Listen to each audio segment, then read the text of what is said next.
Hello दोस्तों, आप सबका स्वागत है आपके अपने YouTube channel study suffer with Anisha पर।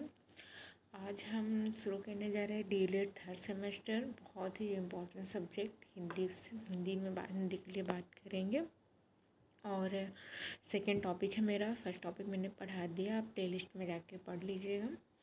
और मेरा सेकंड टॉपिक है आज का श्रुत सामग्री में प्रयुक्त शब्दों, मुहावरों एवं लोकोक्तियों का प्रसंगानुकूल प्रयोग। पहले हमारा देख लेते प्रसंगानुकूल प्रयोग होता है क्या है। जैसे किसी कहानी, बातचीत, अनुच्छेद या सुनाई गई सामग्री में आए शब्द, मुहावरे और लोकोक्तियों को उनके सही संदर्भ और अर्थ के प्रयोग करना प्रसंगानुकूल प्रयोग कहलाते हैं।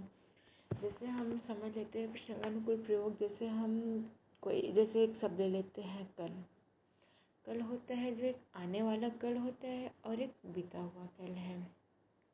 और उसके बाद फिर हम देख लेते हैं शब्दों का प्रसंगानुकूल प्रयोग। किसी शब्द का अर्थ उसके वाक्य या परिस्थिति के अनुसार समझना और उसी अर्थ में प्रयोग करना प्रसंगानुकूल प्रयोग कहलाता है। उदाहरण जैसे ले लेते हैं कल शब्द के अर्थ दो हो सकते हैं। जैसे मैं कल बाजार गया था, ये बीता हुआ दिन हुआ। मैं कल बाजार जाऊंगा, ये आने वाला दिन है। इसलिए केवल शब्द याद करना पर्याप्त नहीं है, इसका संदर्भ समझना जरूरी है। और उसके बाद देखते हैं मुहावरे का प्रसंगानुकूल प्रयोग। मुहावरा ऐसा वाक्यांश होता है जिसका अर्थ उसके सामान्य शब्दार्थ से अलग होता है और उसका प्रयोग विशेष भाव व्यक्त करने के लिए किया जाता है। ये इम्पॉर्टेंट है, ये एग्जाम में पूछा गया है। जितना अंडरलाइन करें आप ये कंप्लीट पढ़ लीजिएगा अच्छे से। उदाहरण में जैसे देख लेते हैं नाक में दम करना, मतलब बहुत परेशान करना, एक शॉर्ट फॉर्म में बोल देते नाक में दम करना। और वाक्य शरारती बच्चों ने अध्यापक की नाक में दम कर दी। एक वाक्य में अगर हम उसको परिभाषित करें तो होता है शरारती बच्चे ने अध्यापक की नाक में दम कर दिया, मतलब बहुत ज़्यादा परेशान कर दिया। यहाँ मुहावरे का प्रयोग सही प्रसंग में हुआ है। उसके बाद देख लेते हैं हम कुछ महत्वपूर्ण मुहावरे, जैसे जो एग्जाम में पूछे भी जाते हैं। आँखों का तारा होना, बहुत ही ज़्यादा प्रिय होना, दांत खट्टे करना, बहुत बुरी तरह हरा देना किसी को, हाथ पांव फूलना, घबरा जाना, 9 2 11 होना, भाग जाना। ये तो बहुत बचपन से पढ़ते हुए हम लोग आ रहे, 9 2 11 होना मतलब भाग जाना। उसके बाद है चार चांद लगाना, मतलब शोभा बढ़ाना। तो होता है ना इंसान चांद लगा दिया मेरे, मतलब किसी फंक्शन में आके, तो होता है मतलब वहाँ फंक्शन का शोभा बढ़ाना। और उसके बाद हम देख लेते हैं लोकोक्तियों का प्रसंगानुकूल प्रयोग। लोकोक्ति ऐसी प्रसिद्ध कहावत होती है जो किसी अनुभव या जीवन सत्य को व्यक्त करती है। जैसे हम लोग के दादी लोग भी होते हैं, कुछ मतलब लोग ऐसे कहते हैं जब हम लोग कुछ गलती कर दे तो वहाँ पे मतलब दादी लोग बताती हैं। जैसे होता है जैसी करनी वैसी भरनी। इसका अर्थ है मनुष्य को अपने कर्मों का फल अवश्य मिलता है। और वाक्य प्रसंग में देख लेते रमेश, वाक्य में उसको क्या बोलेंगे, रमेश ने दूसरों के साथ हमेशा बुरा व्यवहार किया। बाद में जब किसी ने उसकी मदद नहीं की तो उसके मित्र ने कहा जैसी करनी वैसी भरनी। यहाँ लोकोक्ति परिस्थिति के अनुसार बिल्कुल उचित है। उसके बाद हम देख लेते हैं राष्ट्रीय पर्व, मेला, त्योहार आदि पर स्वतंत्र लेखन कैसे लिखते हैं। विषय हो सकते आपको, मतलब इसमें से कोई भी मिल सकता है एग्जाम में। स्वतंत्रता दिवस पे लिखने के लिए, गणतंत्र दिवस पे, दीपावली पे, होली पे, गांव का मेला, पुस्तक मेला, इन सब पे किसी पे भी आपको स्वतंत्र लेखन लिखने के लिए मिल जाएगा। जैसे हम देख लेते उदाहरण पे स्वतंत्रता दिवस पे सबसे पहले हम हेडिंग डालेंगे भूमिका, फिर लिखेंगे स्वतंत्रता दिवस भारत का एक महत्वपूर्ण राष्ट्रीय पर्व है। यह प्रत्येक वर्ष 15 अगस्त को मनाया जाता है। फिर उसके बाद सेकंड हेडिंग होगा मुख्य भाग, इसको बता देंगे क्या है। इस दिन विद्यालयों और सरकारी संस्थानों में ध्वजारोहण किया जाता है। विद्यार्थी सांस्कृतिक कार्यक्रम प्रस्तुत करते हैं। स्वतंत्रता सेनानियों के योगदान को याद किया जाता है। फिर इसके बाद उसका निष्कर्ष क्या है। स्वतंत्रता दिवस हमें अपने देश के प्रति प्रेम, सम्मान और जिम्मेदारी का संदेश देता है। हमें देश की एकता और अखंडता बनाए रखने का संकल्प लेना चाहिए। ऐसे आप मेले पे भी और भी मतलब जो है उस पर आप लिख सकते हैं। पहले हम अब देख लेते हैं स्वतंत्र लेखन क्या है।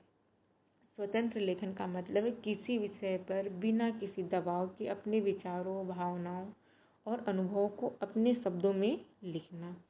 यानी शिक्षक अगर कहे कि होली पर अपने विचार लिखो, तो बच्चे किताब की लाइन में कॉपी ना करे, जो उन्होंने देखा, समझा या महसूस किया उसे अपने शब्दों में लिखना।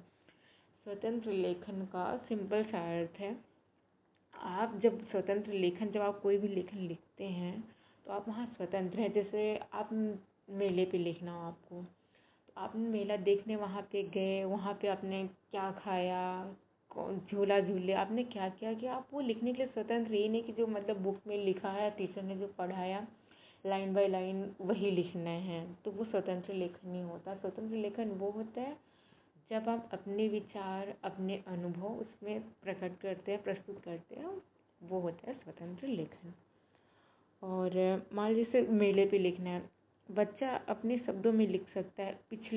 जैसे पिछले रविवार मैं अपने परिवार के साथ मेले में गया, वहाँ बहुत भीड़ थी, मैंने झूला झूले, मेले में तरह तरह की दुकानें लगी थी, और वहाँ पे जो भी अपना अनुभव है बच्चे का वो व्यक्त करता है बच्चा। यह स्वतंत्र लेखन है क्योंकि बच्चे ने अपने अनुभव को अपने शब्दों में लिखा है, कोई किताबी भाषा नहीं, कोई जो टीचर ने लिखा है वो लाइन बाय लाइन, वो अपना अनुभव अपनी भाषा में लिखता है, वो स्वतंत्र लेखन होता है। उसके बाद देख लेते हैं स्वतंत्र लेखन की कुछ विशेषताएं हैं। जैसे पहला है सामाजिक और मानवीय विषयों से जुड़ा लेखन। जैसे बच्चे समाज और मानव जीवन से जुड़े विषयों पर लिखते हैं, जैसे पर्यावरण पे, मित्रता, स्वच्छता, शिक्षा आदि। दूसरा पॉइंट है सभी वर्गों का ध्यान। लेखन करते समय अलग अलग वर्गों और लोगों को ध्यान में रखा जाता है। तीसरा पॉइंट है स्पष्ट भाषा। भाषा सरल होनी चाहिए, स्पष्ट और समझने योग्य होनी चाहिए। चौथा पॉइंट है गुणवत्ता और तटस्थता। लेखन की अच्छी गुणवत्ता होनी चाहिए और विचारों को संतुलित ढंग से प्रस्तुत करना चाहिए। उसके बाद है पांचवा पॉइंट है अनुभव आधारित लेखन। बच्चा अपने अनुभव के आधार पर भी लिखता है। छठवां पॉइंट है दबाव रहित लेखन। सबसे महत्वपूर्ण, बच्चे पर लिखने के लिए अनावश्यक दबाव नहीं होना चाहिए। टीचर्स को ये नहीं कि जो मैंने पढ़ाया है, जो मैंने लिखाया है आप वही लिखे। बच्चा लिखने के लिए स्वतंत्र है, उसे अपनी बात स्वतंत्र रूप से कहने का अवसर मिलना चाहिए बच्चे को। सातवां पॉइंट है रुचि और प्रयास। बच्चे में लिखने के प्रति रुचि पैदा हो और वह स्वयं प्रयास करे। उसके बाद आठवां पॉइंट है विशेषता और विविधता।